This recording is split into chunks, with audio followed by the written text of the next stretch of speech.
kita coba dengarkan untuk sampel suara dari mikrofon GT MX1 series ini, cuy.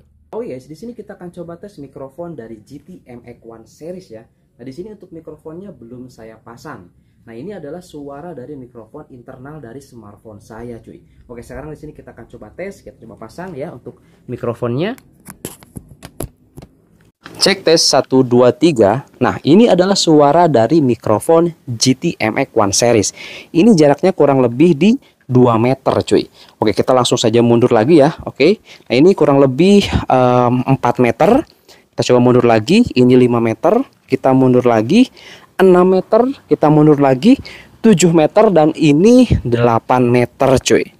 Oke, ini 8 meter tanpa mengaktifkan noise reduction. Nah, ini suara angin harusnya masuk nih.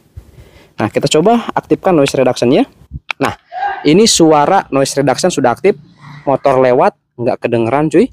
Kita coba mundur lagi, kurang lebih ini jaraknya di 10 meter ya. Nah, ini 10 meter. Udah kehalang sama bunga juga, oke. Kita coba aktifkan untuk mode gemaknya nih. Nah, ini mode gemak aktif sekaligus noise reduction, cuy. Suara angin mungkin nggak masuk ya, tapi di sini kedengeran nih suara angin. Oke, ini suara dari gemak. Kita coba matikan suara gemaknya dan kita kembali ke suara noise reduction, cuy. Nah, ini untuk noise reductionnya aktif. Gimana menurut teman-teman? Untuk mikrofon GT MX1 series ini, kalau menurut saya ini keren banget, cuy. Ya, harganya juga nggak terlalu mahal. Dan ini suaranya udah mantap, jernih, kualitas profesional. Mantap.